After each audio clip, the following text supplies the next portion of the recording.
ओम शांति 28/7/23 की वाणी है। मीठे बच्चे, पावन बनने के लिए अपने स्वधर्म में रहो और अशरीरीपन एक पाप को याद करो। प्रश्न, किस विधि से नए स्टूडेंट पर ज्ञान का रंग लग सकता है? उत्तर, उन्हें पहले पहले 7 रोज की भट्टी में बिठाओ। कायदा है, जब कोई भी आता है तो उनसे फॉर्म भराओ। पहले 7 रोज भट्टी में पड़े, तब पूरा रंग लगे। तुम भ्रमरियां ज्ञान की भूभू कर आप समान बनाती हो। तुम जानती हो अभी देवता धर्म की सैपलिंग लग रही है। जो इस घराने की आत्माएं होंगी वह महारोगी से निरोगी बनने के पुरुषार्थ में लग जाएंगी। गीत महफिल में जल उठी क्षमा परवाने के लिए, प्रीत बनी है दुनिया में जल जाने के लिए। ओम शांति। बच्चों को ओम शांति का अर्थ तो समझाया हुआ है। ओम अर्थात अहम। अहम कौन? आत्मा और मेरा शरीर कर्मेंद्रियां। आत्मा का स्वधर्म है ही साइलेंस।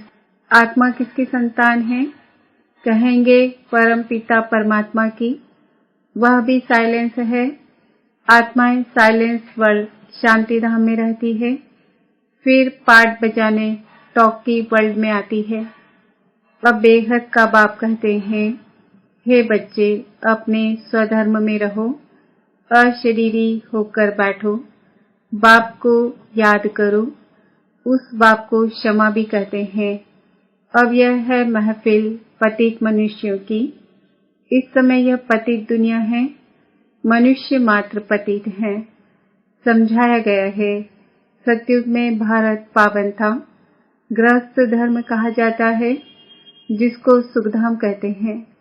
भारत पावन था, अभी पतित है, दुखधाम है। यह चक्र फिरता रहता है। अभी यह है कल्याणकारी संगम युग, जबकि पतित मनुष्य सृष्टि पर बाप को आना पड़ता है।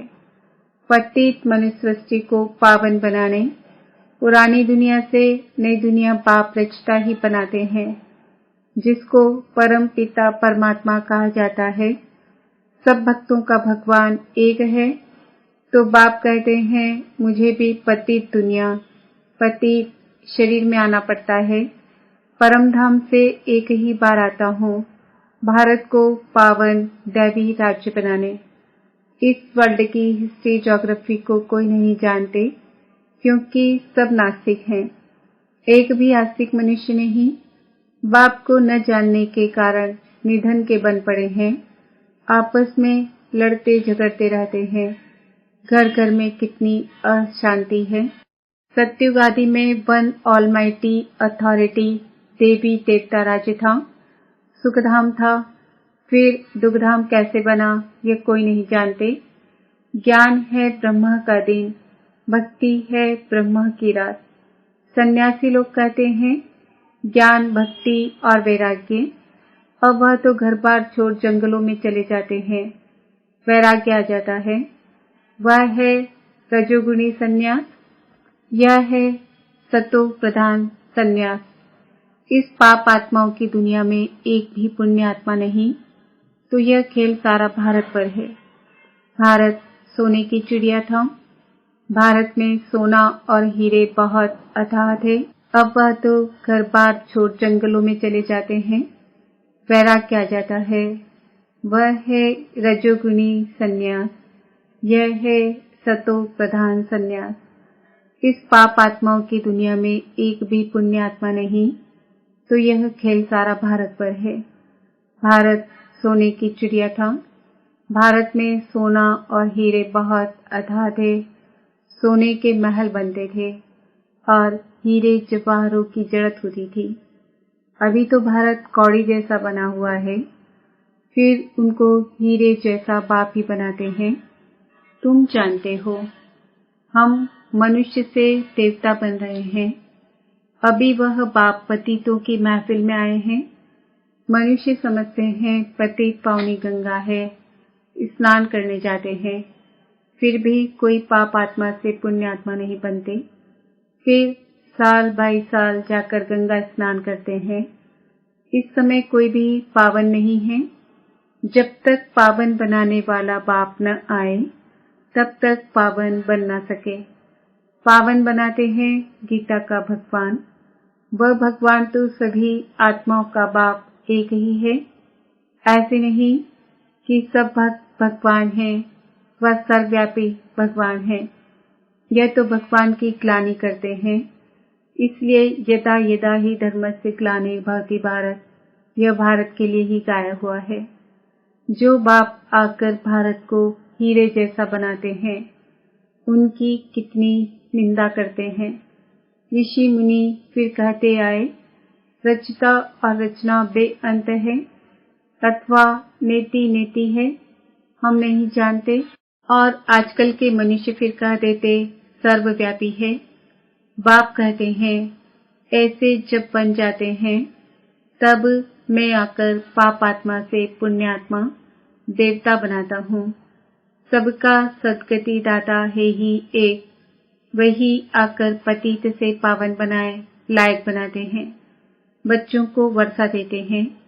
लौकिक बाप से मिला है अल्पकाल का वर्षा। बेहद का बाप कहते हैं, मैं तुमको 21 जन्मों के लिए वर्षा देता हूँ पवित्रता, शांति और सुख का। जो लौकिक बाप दे ना सके, वह बाप भी है, शिक्षक भी है, ज्ञान का सागर भी है। बाप की महिमा बड़ी ऊंच है। मनुष्य सृष्टि का बीज रूप भी है। यह मनुष्य सृष्टि का वैरायटी धर्मों का झाड़ है। आदि सनातन देवी देवता धर्म है सतयुग का। ऋषि मुनि फिर कहते आए, रचता और रचना बेअंत है, अथवा नेति नेति है, हम नहीं जानते। और आजकल के मनुष्य फिर कह देते सर्वव्यापी है। बाप कहते हैं, ऐसे जब बन जाते हैं तब मैं आकर पाप आत्मा से पुण्यात्मा देवता बनाता हूँ। सबका सद्गति दाता है ही एक, वही आकर पतित से पावन बनाए लायक बनाते हैं। बच्चों को वर्षा देते हैं। लौकिक बाप से मिला है अल्पकाल का वर्षा। बेहद का बाप कहते हैं, मैं तुमको 21 जन्मों के लिए वर्षा देता हूँ पवित्रता, शांति और सुख का। जो लौकिक बाप दे न सके, वह बाप भी है, शिक्षक भी है, ज्ञान का सागर भी है। बाप की महिमा बड़ी ऊंच है। मनुष्य सृष्टि का बीज रूप भी है। यह मनुष्य सृष्टि का वैरायटी धर्मों का झाड़ है। आदि सनातन देवी देवता धर्म है सतयुग का। उनसे फिर और धर्मी मर्ज होते हैं। अभी तुम ब्राह्मण धर्म के बने हो, इनसे पहले शूद्र धर्म के थे। अभी ब्राह्मण से फिर 100 देवता, फिर 100 क्षत्रिय बनेंगे। यह 84 का चक्र लगाना पड़ता है। सतयुग में भी पहले पहले तुम आएंगे। गाया भी जाता है, आत्मा परमात्मा अलग रहे बहुकाल। गीत में भी सुना, चारों तरफ लगाए फेरे फिर भी हरदम दूर रहे, अर्थात बाप से मिल न सके। अभी है रावण राज्य, राम राज्य है डीटी राज्य। मनुष्य तो समझते हैं स्वर्ग नर्क यहाँ ही है, परंतु ऐसे हो नहीं सकता। मनुष्य मरता है तो कहते हैं स्वर्गवासी हुआ, तो जरूर नर्क में था, तो जरूर पुनर्जन्म नर्क में ही लेना पड़े। मनुष्यों की तो अनेक मतें हैं, एक ना मिले दूसरे से। अनेक प्रकार की द्वैत मतें हैं। आधा कल्प भारत में होती है दैवी मत, अब है आसुरी मत। भारतवासी जिस भगवान को याद करते हैं, उस पारलौकिक बाप को तो जानना चाहिए ना।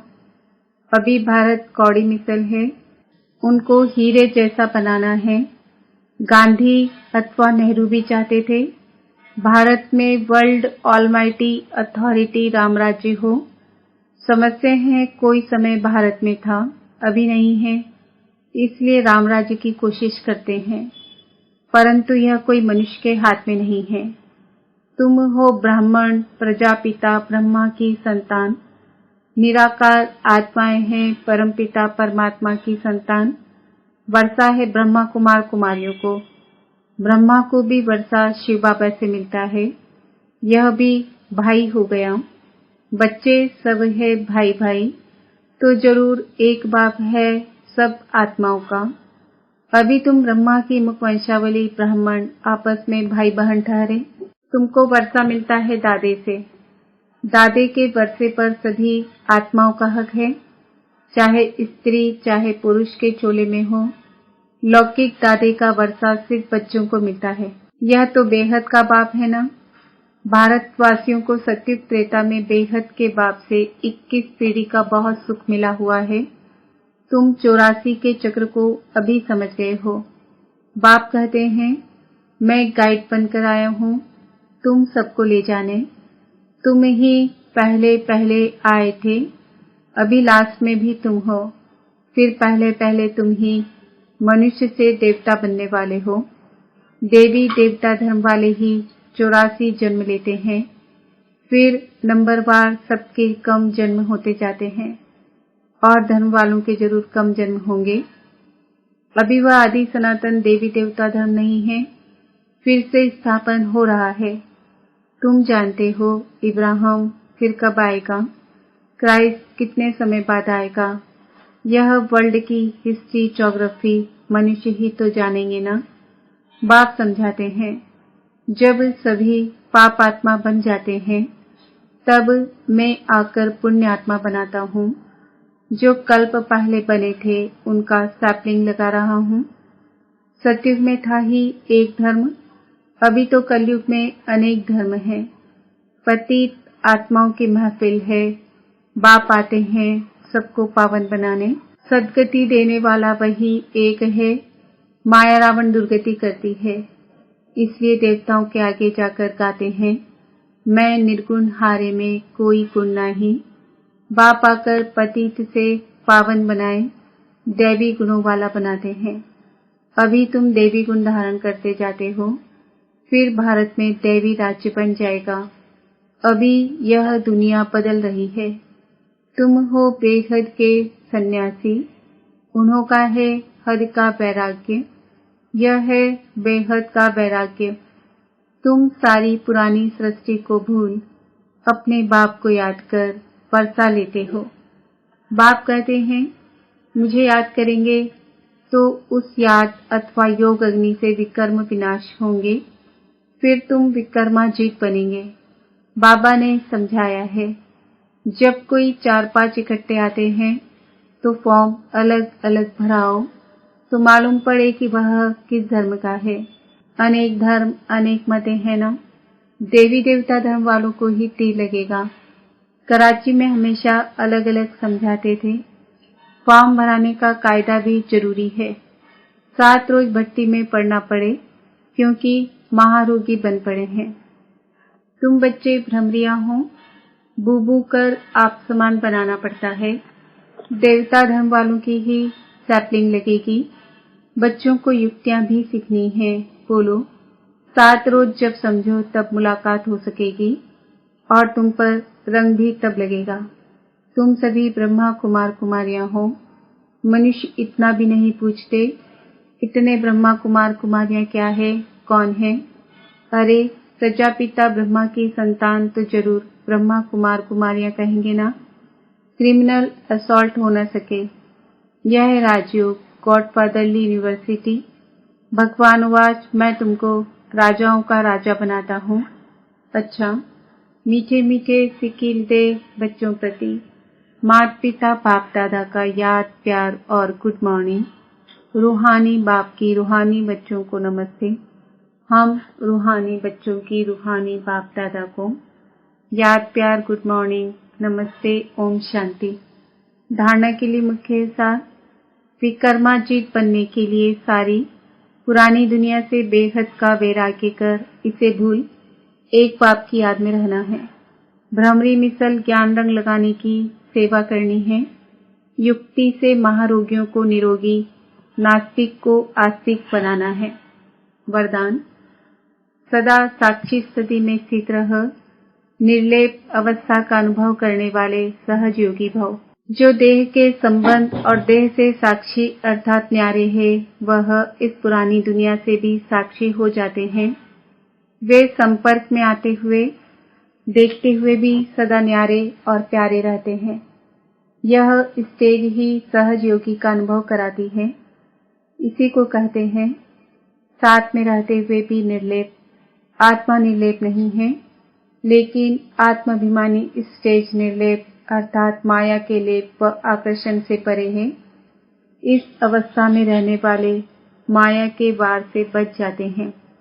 स्लोगन: शुभ भावना और शुभकामना द्वारा सूक्ष्म सेवा करने वाले ही महान आत्मा है।